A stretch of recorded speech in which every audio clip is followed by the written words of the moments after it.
কবি কেদারনাথ দাশের ভুলে মায়ের ভাষা কবিতাটি পাঠ করছি, অবশ্যই জানাবেন কেমন লাগলো।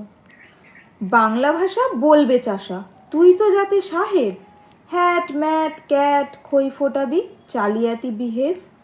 মারলে তোকে মাগো বলিস, নইলে বলিস ম্যাম, ভয় পেলে জোর হাতে বলিস জয় গো রাধা শ্যাম, বাবার ভাষা তোর ভাষা নয়, কি ভয়ানক স্যাড, আহ্লাদে তুই বাপকে বলিস ও মাই সুইট ড্যাড, বিলেত গিয়ে চাকরিগিরির কি তোর অভিলাষ,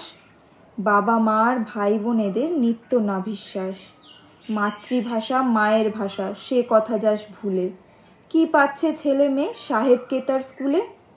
ওপারের মানুষ তবু বোঝে ভাষার কদর, রুখে দিল খান সেনাদের নিত্য অনাদর, ফেব্রুয়ারি মাসের 21 তারিখ তাদের শহীদ বরণ, আমরা কজন বুদ্ধিজীবীর আনুষ্ঠানিক স্মরণ, এইভাবে দিন কাটিয়ে দিলে একদিন ঠিক দেখবে ফের অধিকার করে সাহেব পায়ের তলায় রাখবে। কেমন লাগলো অবশ্যই জানাবেন।